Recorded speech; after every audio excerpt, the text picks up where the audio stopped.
go ahead and push this record button. All right, 3, 2, 1. Yeah, you already know what it is. It's your boy Kev, always been a Don. And of course, this is Modern Crowd Podcast with Hoop Dreams. And of course, I got my boy Luigi sitting here. What's up, man?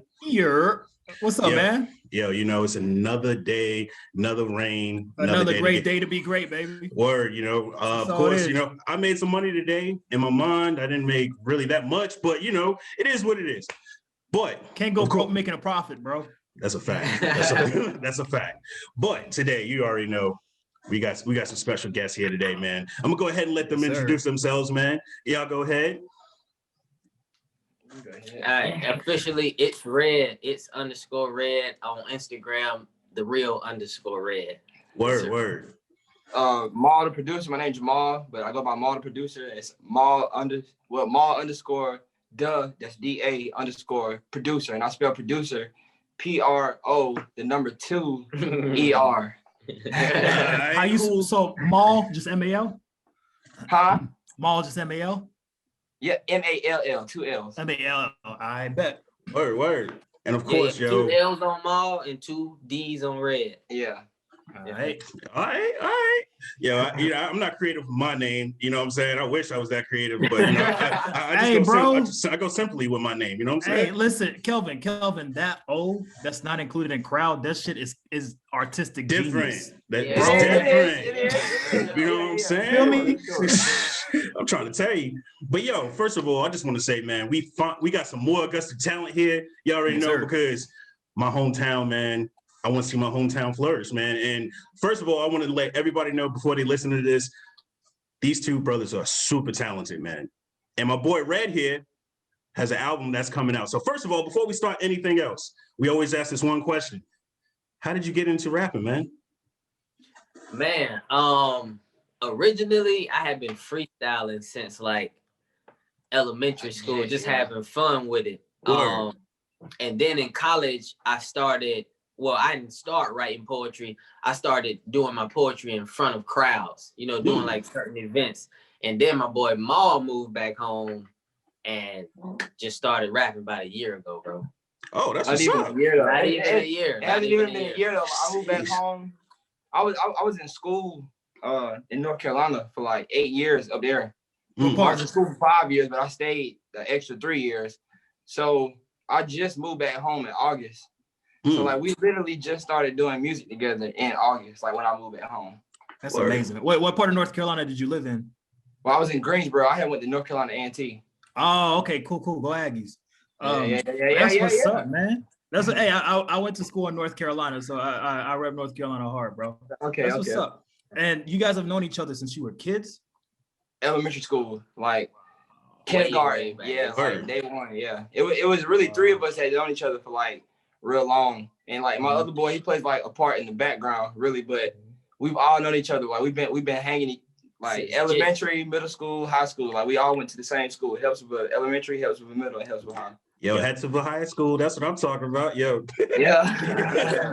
Word. So, when you guys first met up and you started rapping, what was the first song y'all came up with? And be honest now. Was it one of your favorites, or was it not one? It was like, okay, this was a building block to move into something else that was other great. You want me to go? Yeah, you can go.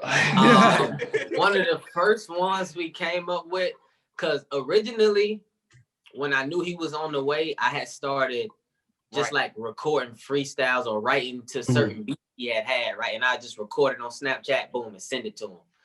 So one of the first ones we had was like a slow joint. It was Red's Interlude on the tape. The first tape we dropped. And I had just, like I said, I had wrote to it, recorded some of it, and sent it to him. And he hit me back like, hey, we recording tonight.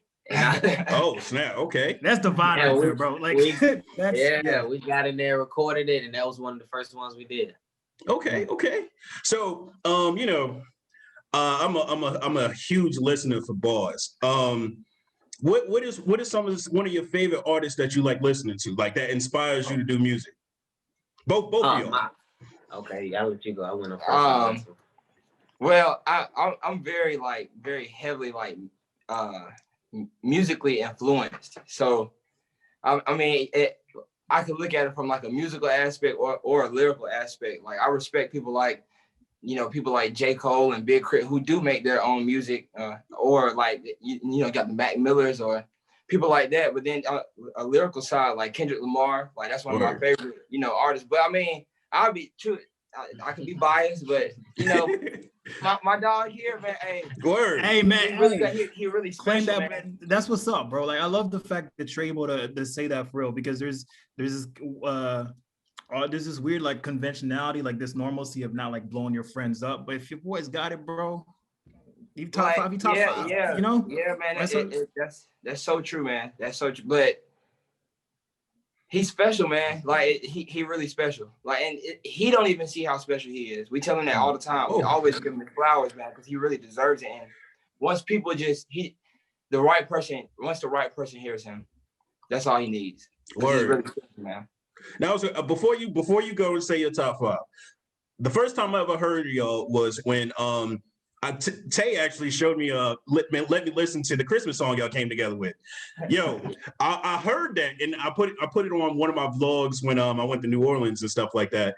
And when I heard it, I was like, oh shit! Like, no. But you said that he's talented. Like, he's really, really talented for real. Just that's why when you said he doesn't know as talented he is, let me tell you, brother, you talented. Like real talk. You really got it for real. You got it for real. But go ahead, name your top five. Who influences you? My bad.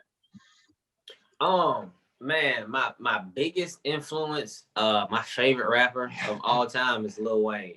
Okay. Especially old Wayne. Facts. Especially old Wayne. But like today, it's a lot of J. Cole, some Smino. A lot of people ain't on Smino. He a little bit underground, but people who deliver the bars, like you said, you like, man, I like listening to the music, man, and feeling something. So those kind of like the top two today. Okay. Cool. So, one other thing, this is my favorite question, man. Luigi knows. So one thing. What you about to ask him, Kelvin? Kelvin, don't ask him. You already know I'm about to ask these men, bro. With you being a producer, you being a rapper, you know what I'm saying? One thing that I always ask every artist, because I don't know nothing too much about the music industry. I'm a podcaster, so I'm gonna ask this. So the question I'm gonna ask is, when you are in the studio and you hear a song, and that artist is sitting right there, and you're like, yo, this guy's not right for the song, or his bars ain't there. How does that conversation go? Okay, are you speaking with him, or are you? No, just in general. Like, if I come in the studio right now and my bars is trash, how are you telling me I ain't right for the song? Or you know what? As a matter of fact, Kelvin, go and freestyle for these men, and then just let them. No. That's too exclusive. As a professional,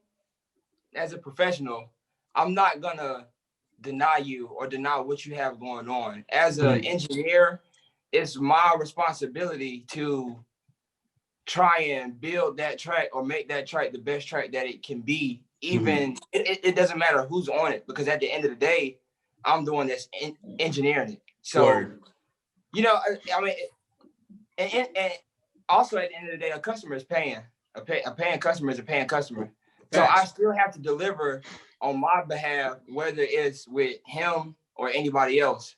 But as it pertains to that question, I haven't been recording anybody else for the past 7 months since I've been home, except him and Tay.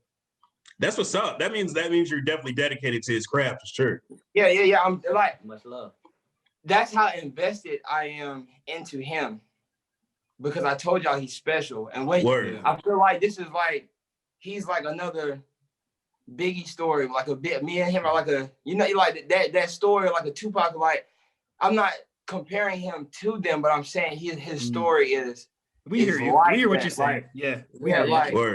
But look, in the mix, he is just like way more than a producer, bro. He's the videographer. He's the editor. He's the, what I'm saying, like all of this stuff. Like, he putting together flyers. He wears a plethora of hats. You know what I'm saying? So as much as he give me my flowers, I'm gonna give him his flowers too. That's real. Facts. That's real, man. That's amazing. He wouldn't move without him, for real. So I was gonna say, like, we're a team. Like, it's not just me, it's not just Luigi, it's other folks that work in the modern crowd too. And I knowing that we split our jobs and we work and, you know, doing promotion, for editing and all that, and knowing that you're doing that for him, I know that can definitely, you know, it can be a lot. So what is something that you do that, you know, that kind of clears your head to get you keep going and keep going? I mean, well, aside from, you know, doing everything for him, I do my own thing too. So like I do have my own music out. I don't rap or sing or anything like that, but I do have my own beats that I put out that he doesn't use or that he doesn't get on or things like that. And I, you know, I have beats that I give to people, that I sell to people, or that I'll let somebody get on. But then I also have music that I feel like when I make it, it's already complete. And that music is already out. So I mean, I do that on the side. And even to take it a step further with like videos, I don't just make his videos. I make other videos and I do other things like that. But like being creative, like the visual aspect and the musical aspect and stuff like that, like that's my outlet. That's my release. Like this is what drives me. So like anytime that I could be doing anything dealing with this, that's my high. Hey, that's your refuge. It sounds like when you're doing it, you at peace. Is what I'm hearing. It's like so. Yeah, that's amazing, man. Once we find that, I think in this natural life, we can't let that go, man. Yeah, you can't. You can't. That's what drives you to keep going. Word. Yeah, man. So keep doing that. Well, Red, let me ask you this. You know, you got an album coming out in a few days here. Talk about it, man. What is this album about?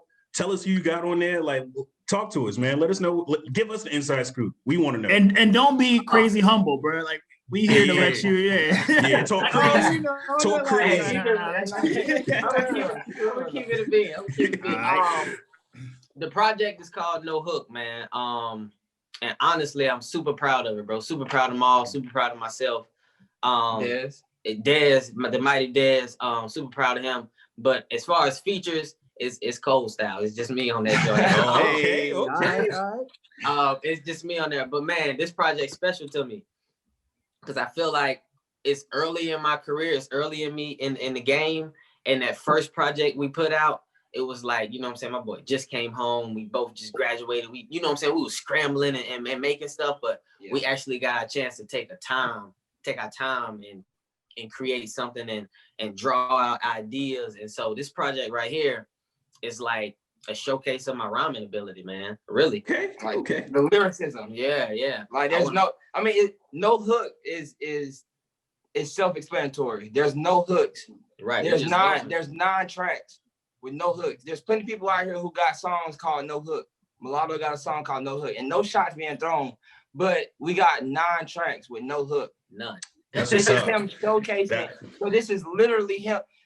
When you listen to this, anytime you listen to somebody else tape, you have a chance to listen to something that's catchy like a hook or there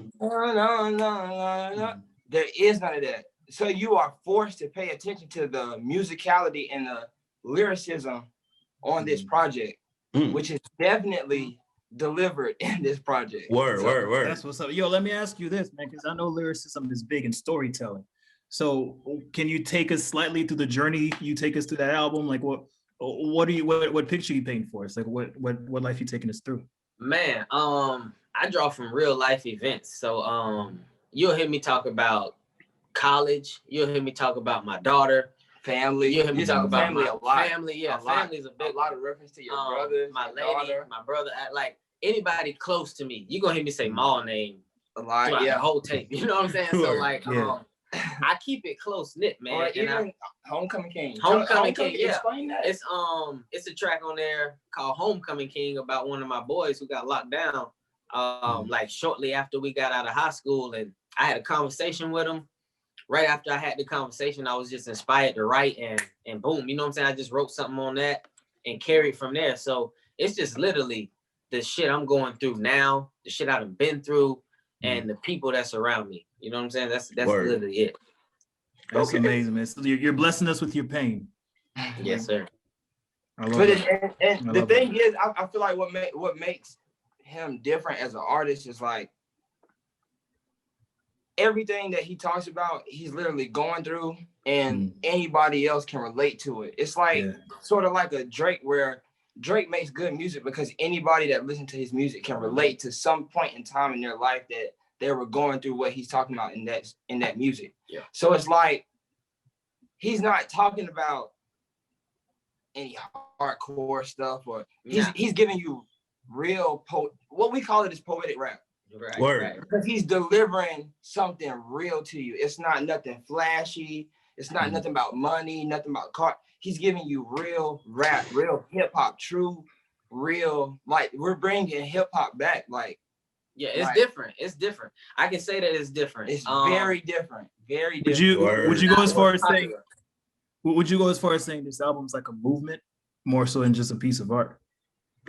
Yes, sir. Yeah. Yes, sir. Yeah. I want to see somebody come behind me and come with that kind of flavor too. You know what I'm saying? It's like I said, it's different from what's popular right now. Yeah. You know what I'm saying? Yeah. So it's like a step up. It's like a step that you're laying down the foundation for the musicians that are coming after you, essentially. Exactly. For something more. For anybody that's been wanting something more, we're gonna give you more than what you've been hearing.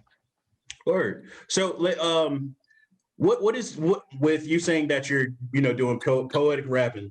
Is there something in the game that you think that's actually missing that you want to go ahead and fill that hole in? Man, I think to me, and it wouldn't necessarily just be me feeling it. It's people feeling it now, but it's just not a plethora of people feeling it, but just being authentic and like I said, talking about the shit that you going through now, that you done been through, the people around you. I feel like a lot of the music now is just to get up. You know what I'm saying? It gets you feeling good, but when you sit back and listen to it, what do you get from it?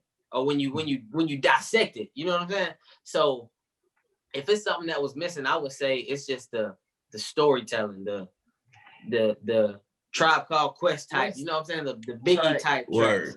Track 3. Receiving is believing. What's the line? Say the line. Receiving is, believing and receiving is quite the simple concept, but demands television called television that burn the bridges to your mind, and now you can't get on the grind to the signs. You know what I'm saying? Right. So like, this man's prophesying. Talking about it, Richard. Television is something that was designed to literally burn the bridges. It's a distraction. In a lot of cases, Exactly. That's crazy. So, and I feel like other people, not even other people, just the majority ain't trying to say that. You know what I'm saying? So that's what I think the game missing. Okay. Yeah, I definitely agree. One thing I think that people are, and I'm glad you actually made a no hook album, because I think that's what a lot of rappers are actually focused on. Because to be totally honest, like again, I'm a lyrical guy and I'm well versed in other stuff as well. But with hip hop in general, I think one of the biggest things that we're missing is that people are so focused on the hook that they'll say whatever after the hook, but they'll go back to the hook just to cover it up. You know what I'm saying? And it's what was said. It's kind of to me, because I love to get back to hip hop. You know what I'm saying? I'm doing it in all my different ways, and just hearing that, it's just like, man, that's only going to last so long. J. Cole even said it, you know what I'm saying? It's only going to last so long because you're going to get that one song. Then after that, we're going to hear that one song again. Then after that, it's going to be like, what's next?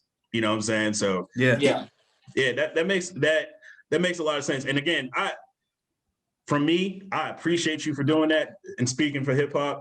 Again, I'm not this big hip hop guy, but just knowing.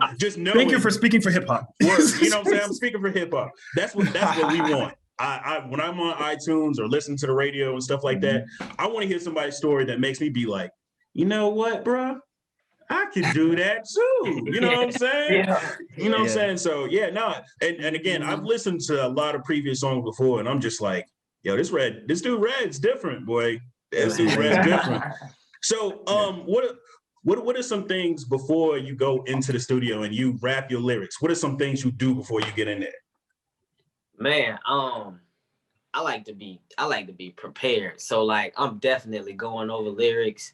Well, I mean, go ahead. Most times, like if I got something, it depends on the situation, man. Like sometimes we get together and it's like, boom, he'll cook up something, I cook up something, and it's right there. You know what I'm saying? No, nothing planned. Like Because and the reason why I interjected you is because when we started No Hook, we got the idea from a song that we had dropped from like early in February. It was called With That, and he didn't have a hook on the song. And so we was like, you know what, damn, like what if we dropped the whole tape with no hooks? Like it was just you going in lyrically. And so the idea came from there. And we originally started out with, I think we did Homecoming King because we had already had that beat. And so you had already started writing to that. Yeah. But it was like after you had did that first song, because I had already had that beat stashed away, every song after that cooked up right then. Yeah, like literally he came over here. I would start making the beat and he'll start writing. And we'll start the song, he'll start writing, and then he'll finish writing and we'll record it. And it'll be like, we'll just move from there. Like everything was made right then. Like, and we took our time with it. Like when we made it, we made the song, he would come back, finish the song, and then I would put my time on it with mixing it and doing all of that. So you know what I'm saying? Like that's how everything was made, like right there on the spot. Each beat was made right there. Definitely for No Hook. Yeah, definitely. Word. All right, we're gonna stop right there because I have to make another Zoom because it's about to close right now. So give me one second. I'm about to do. Cool. Let me pause there.